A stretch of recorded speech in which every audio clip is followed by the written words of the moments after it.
कितना सफल रहा बीएसपी का दलित मुस्लिम फॉर्मूला। यूपी में मुस्लिम समुदाय का बड़ा वोट बैंक सपा कांग्रेस के साथ।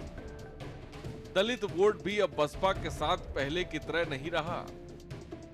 मायावती ने 2017 और 2022 में दलित मुस्लिम केमिस्ट्री का दांव चला था।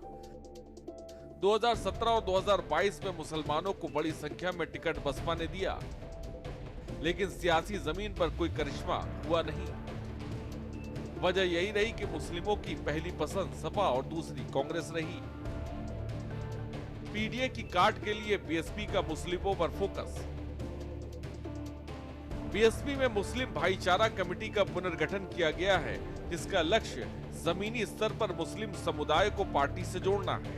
आपको बता दें कि मायावती अब गिरते जनाधार और अस्तित्व के संकट के चलते 2027 के विधानसभा चुनाव को ध्यान में रखते हुए फिर से दलित मुस्लिम फॉर्मूले पर जोर दे रही हैं। बता दें कि उत्तर प्रदेश में दलितों और मुस्लिमों के वोट प्रतिशत को मिलाकर यह आंकड़ा करीब 40% तक पहुंच गया है, जो किसी भी दल के लिए निर्णायक साबित हो सकता है।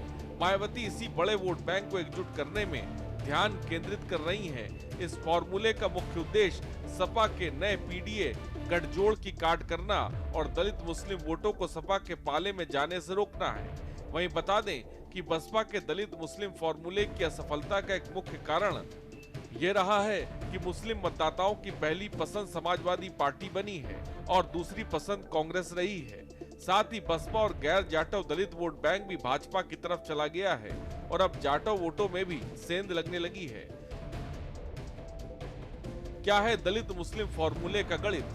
दलित मुख्य रूप से जाटव 21 से 22%, मुस्लिम 19 से 20%, कुल डीएम वोट बैंक 40%।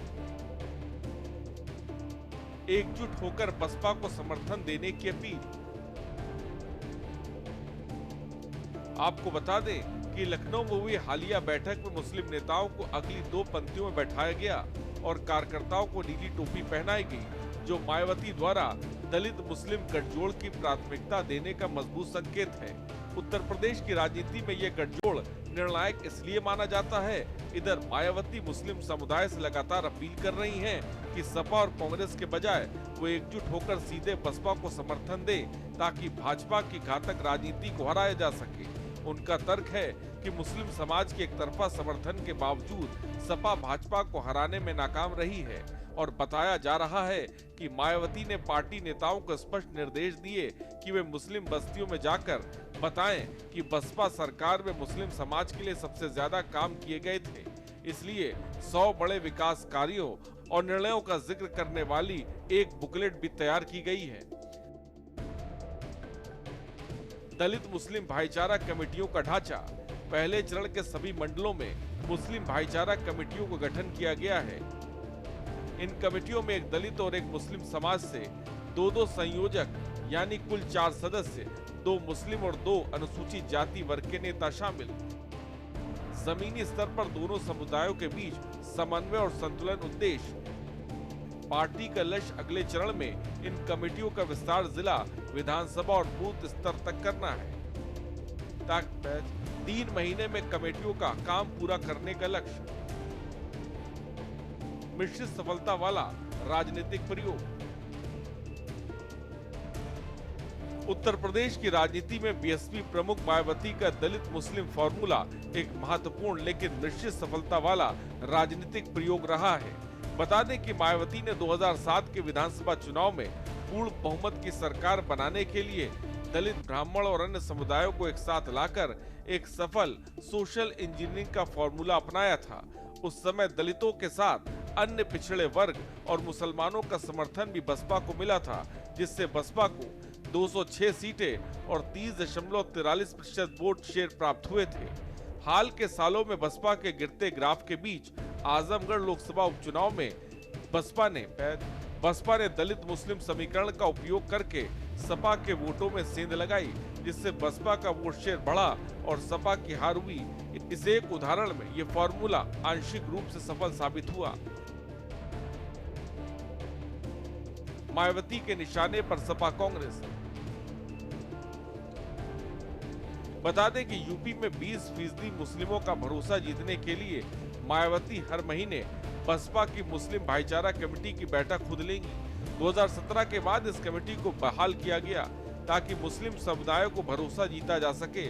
मौजूदा समय में मुस्लिमों का बड़ा वोट बैंक सपा कांग्रेस गठबंधन के साथ है, जिसे देखते हुए मायावती ने दोनों दलों को मुस्लिम विरोधी कटघरे में खड़े करने का दांव चला है। मुस्लिम समाज भाईचारा कमेटी की बैठक में मायावती कहती हैं कि सपा और कांग्रेस ने मुस्लिमों को सिर्फ वोट बैंक बनाकर रखा, जबकि बसपा ने अपने शासनकाल में दंगा, शोषण और अन्याय से मुक्त यूपी बनाया। सपा और कांग्रेस की कथनी और करनी में अंतर है, क्योंकि वह सत्ता में आने पर वादे भूल जाते हैं। मायावती के लिए क्यों आसान नहीं रहा? जाहिर तौर पर उत्तर प्रदेश की राजनीति में बसपा का सियासी आधार चुनावी दर चुनाव घटता जा रहा है। 2007 के बाद से लगातार बसपा का ग्राफ गिरा है। मायावती का अपना कोड वोट बैंक उनसे छूटा है। 2022 में बसपा का वोट शेयर गिरकर 12% तक पहुंच गया था, तो 2024 में 9% तक पहुंच गया। बसपा पर सवाल सिर्फ सत्ता से दूर होने का नहीं, बल्कि अस्तित्व को बचाए रखना भी है। ऐसे में मुस्लिम समुदाय क्या मायावती पर भरोसा जता पाएगा, ये बड़ा सवाल है। और 2017 के बाद ये यूपी की राजनीति बदल गई है। एक समय था जब 30% वोट पाने वाली पार्टी आसानी से यूपी में सरकार बना लेती थी, लेकिन अब 40% से ज्यादा वोट पाने के बाद भी सत्ता मिलना संभव है। बीजेपी लगातार 2 बार से 40% से ज्यादा वोट पाकर सत्ता पे काबिज है, तो सपा गठबंधन 2022 में 36% वोट शेयर ही हासिल कर सका था। वहीं 2024 में 40% वोट सपा कांग्रेस गठबंधन ने हासिल किया, तो बीजेपी का गेम पलट गया। यूपी में सपा कांग्रेस गठबंधन ने 43.52% वोट शेयर के साथ 80 में से 43 लोकसभा सीटें जीतने में कामयाबी हासिल की थी। मायावती अकेले चुनाव लड़ी थी और बसपा 10% से कम वोटों पर सिमट गई थी। स्पेशल डेस्क, के न्यूज़ इंडिया।